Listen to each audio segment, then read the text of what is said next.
Today we're going to be testing 22LR versus a flat screen TV. Now this is a heavier flat screen TV, so I don't think it's going to go through. Also, the TV doesn't work. And what we're going to be using is a 36 grain hollow point Remington. First we'll be testing with a Henry 22 long rifle. Then we'll be testing with a 22LR Jennings 22. Alright, I'm going to take the first shot. I'm going to aim for the center. Oh my gosh.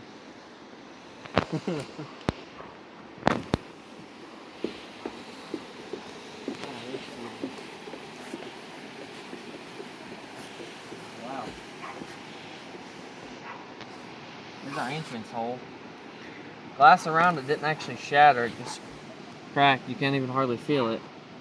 Then it did not exit, as you can see.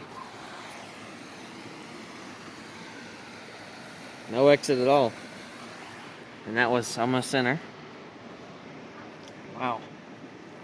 Cracked the inner screen too. Alright, now we're going to try it with the 22 handgun. Alright, now we're going to try it with the Jennings 22 LR. This is not a very accurate pistol, so it might be a little off, even close range. We're using the same round, Remington 36 grain hollow points. Put one in there.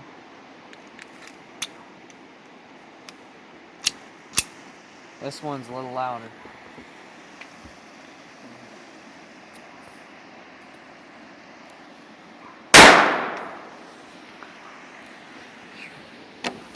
That was loud.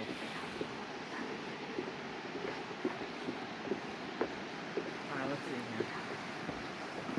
Well, it definitely looks like less of a penetration. I actually think it got stuck right there. I think you can actually see the lead. Definitely didn't exit. Wow. I don't think we'll be able to pry that out. But it did, it shattered a lot more right here than it did with the rifle. I think because the rifle had such a higher velocity, as you can see, it went in a lot further. Pistol got stuck just right here. Well, I guess that concludes that a 22LR will not go through a TV at all. I hope you enjoyed the video, and like and subscribe.